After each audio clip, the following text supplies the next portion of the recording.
Assalamualaikum warahmatullahi wabarakatuh. Saya akan menjelaskan pertemuan keempat ya. Ini akan menjelaskan sedikit ya pokok-pokok hukum media. Studi mengenai hukum media di Indonesia masih relatif langka. Kajian hukum media yang telah ada pada umumnya disebut sebagai hukum pers atau pers law. Kelangkaan kajian hukum media tersebut antara lain disebabkan rendahnya kesadaran akan perlunya suatu bentuk pengaturan media yang lebih sehat dan menjamin kebebasan media. Pengaturan di bidang media massa cenderung dianggap sebagai masalah politik, bukan masalah hukum.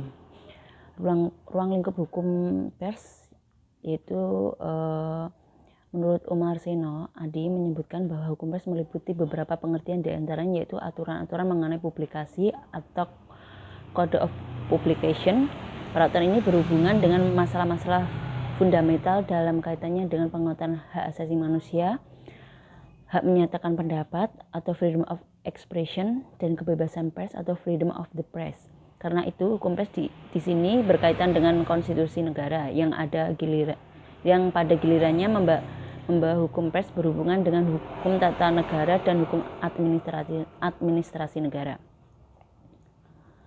Abdul Muiz menyebutkan hukum komunikasi dengan istilah yang lebih luas, yaitu hukum yang mengatur kebebasan dan tanggung jawab dalam proses menyampaikan pesan antara manusia. Hukum komunikasi tidak hanya terbatas pada hukum untuk media massa, namun juga hukum untuk komunikasi dalam pengertian yang luas. Mengenai media massa, Abdul Muiz menyebutkan bahwa media massa tidak hanya media cetak, melainkan media penyiaran TV atau radio dan cyberspace.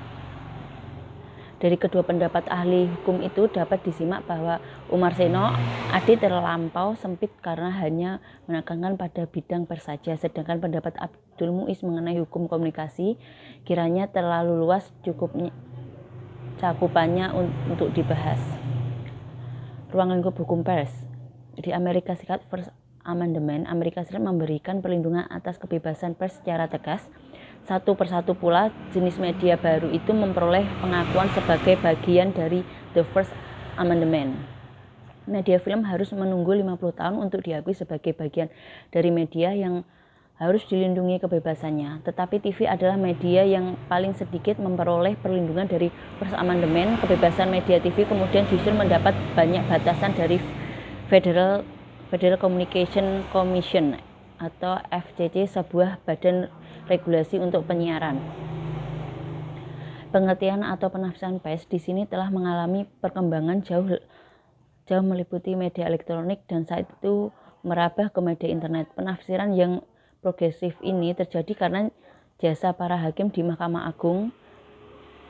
Kebetulan Amerika Serikat menganut sistem hukum Anglo-Saxon, di mana kumpulan putusan hakim jurisprudensi menjadi salah satu sumber hukum utama. Batasan istilah hukum media, terminologi yang digunakan untuk menyebut hukum dalam hubungannya dengan komunikasi massa. Apakah itu hukum pers, hukum komunikasi, atau hukum media massa?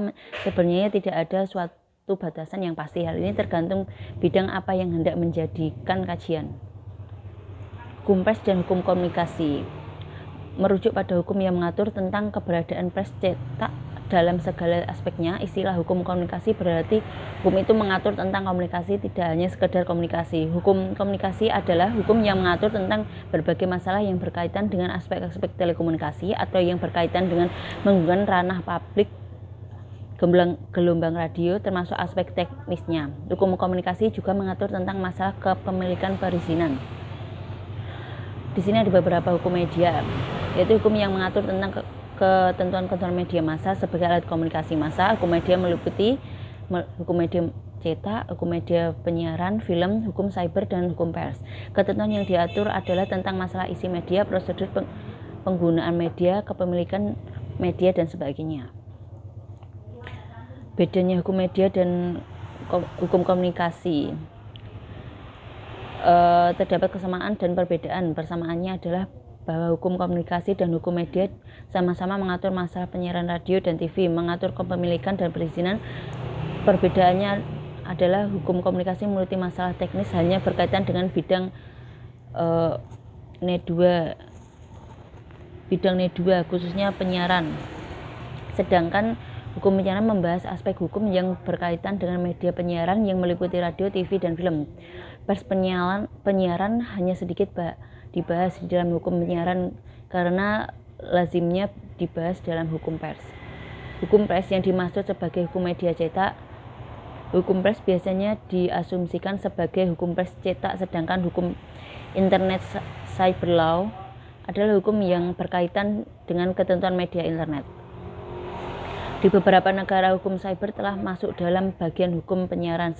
Secara sederhana, sebenarnya hukum media dalam hal ini memiliki ruang lingkup yang kurang lebih sama dengan ruang lingkup undang-undang pers. Sebenarnya hukum media dalam hal ini memiliki ruang lingkup yang kurang lebih sama dengan ruang lingkup Undang-Undang Pers nomor 40 tahun 99 dan Undang-Undang Penyiaran nomor 32 tahun 2002, di mana yang pertama memiliki ruang lingkup untuk media cetak dan yang kedua untuk media penyiaran TV dan radio. Untuk selanjutnya adalah reformasi pers di Indonesia. Perlu dilakukan karena hukum pers ini perlu dilakukan karena ada beberapa sebab yang mendasarinya. Alasan atau dasar pertimbangan dilakukan reformasi hukum pers atau ditata ulang pengaturan hukum pers di Indonesia didasarkan pada 5 hal. Yang pertama,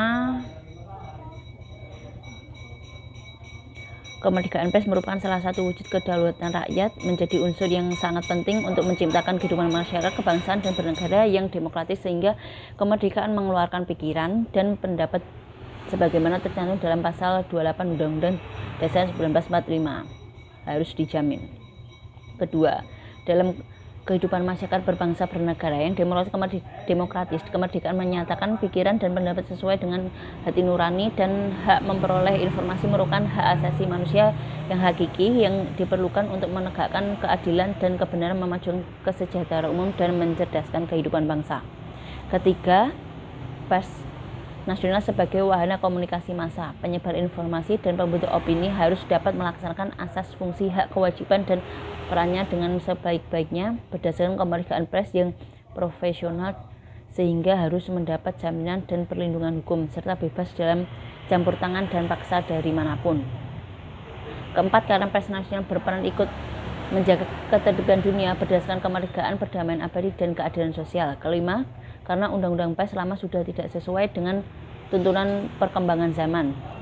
Selain kelima dasar pertimbangan di atas, dalam menjelaskan umum, undang-undang pers disebutkan 6 pokok pikiran yang dirumuskan dalam pembentukan undang-undang pers. Pertama, agar pers berfungsi secara maksimal sebagai diamanatkan pasal 28 Undang-Undang Dasar Negara Republik Indonesia tahun 1945, maka perlu dibentuk undang-undang pers.